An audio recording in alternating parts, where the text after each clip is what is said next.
तिरंगा सर्कल समितीच्या वतीनं जो प्रजासत्ताक दिन आहे त्या प्रजासत्ताक दिनाच्या माध्यमातून आज सकाळीच झेंडावंदन झालं आणि संध्याकाळी देशभक्तीपर गीत गायनाचा कार्यक्रम आयोजित केलाय।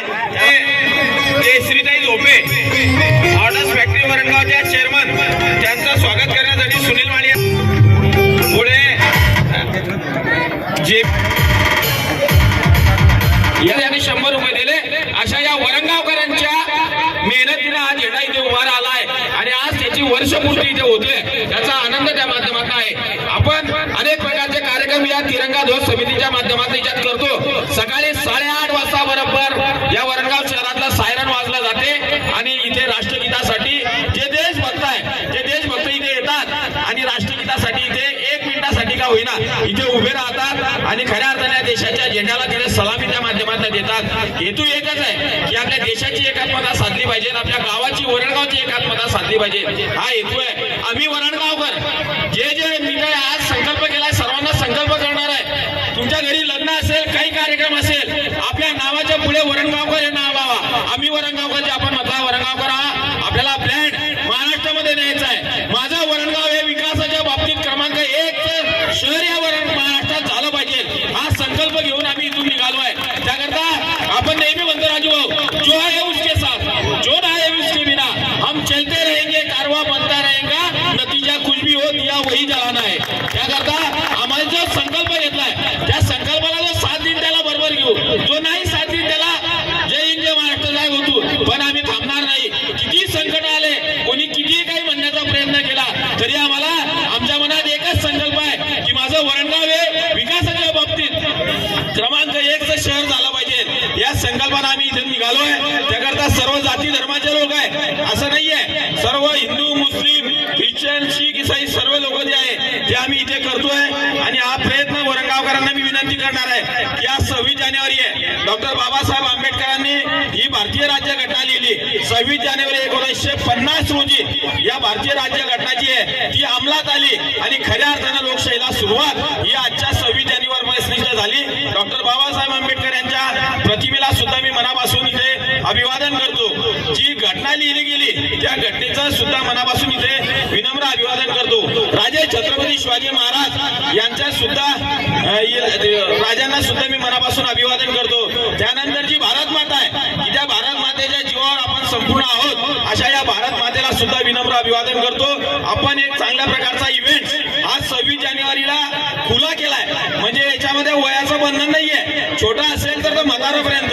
आता आपल्यामध्ये सुभाष शेठ सराफी आहे ते सुद्धा गायणार आहे, म्हणजे असं नाहीये। आणि 15 ऑगस्टला फक्त शाळेतल्या मुलांसाठी हा इव्हेंट असणार आहे, त्यासाठी आपण सर्वांनी भरभरून सहकार्य करायचं आहे। येणाऱ्या काळात आम्ही तुमच्या समोर आहेत, आपण सर्व एकत्र राहूया।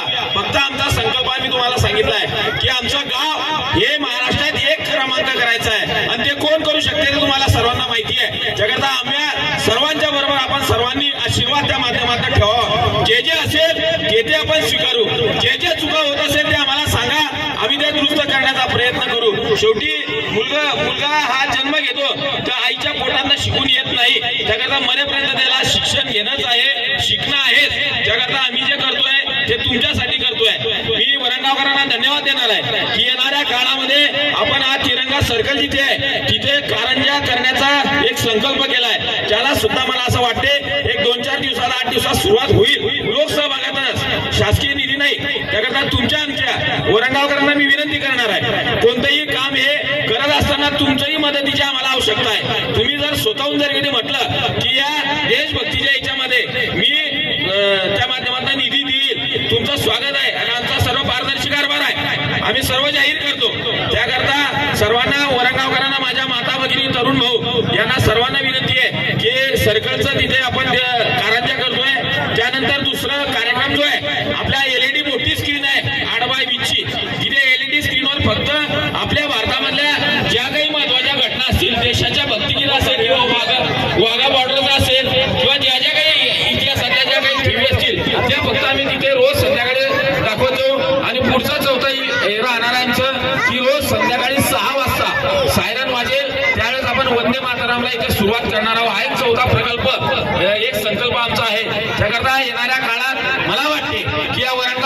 हिंदू मुस्लिम असेल, ख्रिश्चन असेल, शीख इसाई असेल, आपण गुन्ह्या गोविंदांना नांदूया हाताहात घालून.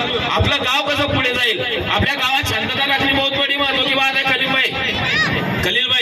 शकील भाई की एवढी जर कधी आपण शांतता जर कधी राहिली तर मला वाटते दुसरं काही नको चौधरी साहेब, काही नसलं तरी चालेल, परंतु आमचं गाव हे सुखी समाधानी आणि शांतीत जर कधी राहिलं तर मला वाटते की गावामध्ये चांगल्या प्रकारची शांतता राहिल्याशिवाय राहणार नाही.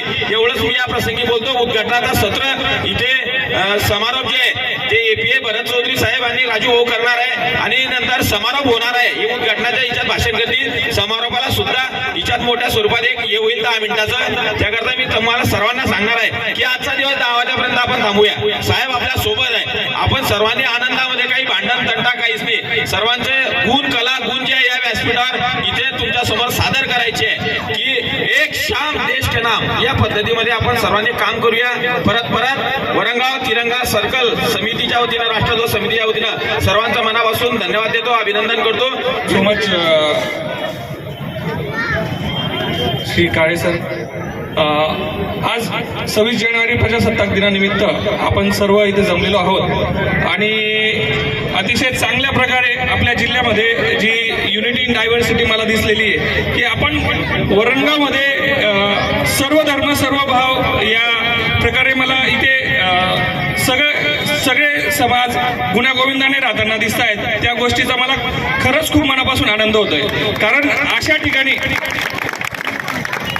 ठिकाणी पोलिसाला काम करणं फार इझी जातं. ज्या ठिकाणी सर्व धर्म सर्व भाव आहेत, सर्व एकत्रपणे येतात, कार्यक्रम करतात आणि शांतीने गुण्यागोविंदाने एकमेकांबरोबर राहतात, एकमेकांबरोबर एकमेकांचं कल्चर शेअर करतात. अशा प्रकारची पब्लिक म्हणजे माझं 50% काम, पोलिसांचं जे 50% काम आहे ते आपणच केलेलं आहे माझ्यासाठी. जी शांतता टिकवण्याचं काम जे माझं आहे ते ऑलरेडी आपण आपल्यामध्ये जी एकजूट दिसते मला आपल्या वरणगावकरांमध्ये ती अतिशय चोखाण्यासारखी आहे. अतिशय चांगल्या पद्धतीची एकी आपल्या वरणगाव शहरामध्ये आहे. आणि ज्या प्रकारे सुनील भाऊ आपण ज्या पुढचे जे आपण प्लॅनिंग करताय या प्लॅनिंग मध्ये ज्या ठिकाणी आपल्याला पोलीस डिपार्टमेंटची गरज लागेल त्या ठिकाणी मी खंबीरपणे आपल्या सर्व वरणगावकरांच्या बरोबर उभा आहे. मी आपल्याला शब्द देतो आणि जरी शासनाकडून काही मदत होत नसली तरी आपण लोकसहभागातून इतकं मोठं काम करताय, हे खरंच एक खूप चांगलं उदाहरण आपल्या समाजाला आपण देत आहात. अशाच प्रकारे चांगले चांगले कामं करत राहा आणि शासनातर्फे जरी काही निधी वगैरे नाही मिळाला तर मी इथला पोलीस प्रमुख म्हणून आपण कुठलंही काम असेल सर माझ्याकडे या, मला सांगा, फुल नाही तर फुलाची पाकळी, मी माझ्याकडून मदत करायला तयार आहे आपल्यासाठी.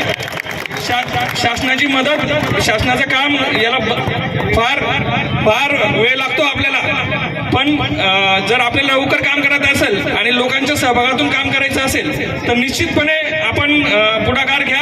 माझा आपल्याला 100% सपोर्ट आहे. आणि पुन्हा एकदा वरणगावकरांचं हार्दिक अभिनंदन. अशा प्रकारे आपल्या गावामध्ये युनिटी, आपल्या गावामध्ये एकी राहू द्या. अनेक प्रकारच्या दुष्प्रवृत्ती सध्या समाजामध्ये फिरतायत, त्यांना अजिबात थारावारा देऊ नका. आपल्या गावात शांतता टिकवून ठेवा. आपल्याला कोणाला काहीही प्रॉब्लेम असेल तर मी आपल्या बरोबर आहे. आपल्याला पोलीस स्टेशनचे दरवाजे 24 तास ओपन आहेत. जर कधी कोणालाही काही प्रॉब्लेम असेल तर केव्हाही मला आपण संपर्क करा. आपल्याला 100% मदत होईल. Thank you so much. मला इथे बोलवून माझा एवढा सन्मान केला, मला इथे इतका बहुमान दिला त्याबद्दल मी आपल्या सर्वांचा आभारी आहे. देशाला स्वातंत्र्य मिळालं, परंतु खऱ्या अर्थानं देश चालवण्यासाठी एक जे सिस्टीम लागते ते या भारताचे सुपुत्र डॉक्टर बाबासाहेब आंबेडकर यांनी जी घटना लिहिली आणि त्या घटनेच्या माध्यमातून खऱ्या अर्थानं 26 जानेवारी 1950 ला अंमलात आली. त्या निमित्ताने हा प्रजासत्ताक दिन संपूर्ण देशभर मोठ्या उत्साहाने साजरा केला जातो. प्रजासत्ताक, प्रजा आणि सत्ता म्हणजे प्रजेची सत्ता असा याचा खऱ्या अर्थानं अर्थ होतो. आणि त्यामुळे आपल्या देशामध्ये जी लोकशाही आहे, जगामध्ये जेवढी लोकशाही असेल त्याच्यामध्ये सर्वात प्रगल्भ लोकशाही म्हणून भारताकडे पाहिलं जातं. आणि त्याचं मूर्तिमंत उदाहरण जर पाहिलं असेल तर आपण प्रत्येक गावागावामध्ये पाहतो एक सर्वसामान्य कुटुंबातला माणूस आज देशाच्या सर्वोच्च पदावरती जाऊ शकतो. इथे अल्पसंख्याक असलेला माणूस सुनील काळे या वडगाव शहराचा नगराध्यक्ष होऊ शकतो. अशा पद्धतीची ही लोकशाहीमध्ये लिहिलेल्या बाबासाहेबांनी लिहिलेल्या घटनेमध्ये ताकद आहे. आणि खऱ्या अर्थाने सुनील भवानी यांनी ज्या सर्व मित्रमंडळींनी आज या शहराचं रूप बदलवण्यासाठी ज्या पद्धतीने मेहनत घेत आहे, म्हणजे तिरंगा चौक ही संकल्पनाच मुळात एक चांगली संकल्पना 1-2 वर्षापूर्वी यांनी डोक्यामध्ये घेतली आणि कुठल्याही प्रकारची शासकीय मदत न घेता आज हा तिरंगा सर्कल एक चांगल्या प्रकारे प्रत्येक गावातला माणूस इथे जाता येता इथे देशाचा तिरंगा ध्वज डौलाने फडकताना पाहतो आणि एक देशाविषयी असलेला त्यांच्या मनातली भावना त्या निमित्ताने प्रज्वलित होते. बाहेरून येणारा माणूस असो का गावातला माणूस असो, अशा पद्धतीचं एक तिरंगा चौकाचं काम एक सर्कल चांगलं काम यांनी केलेलं आहे.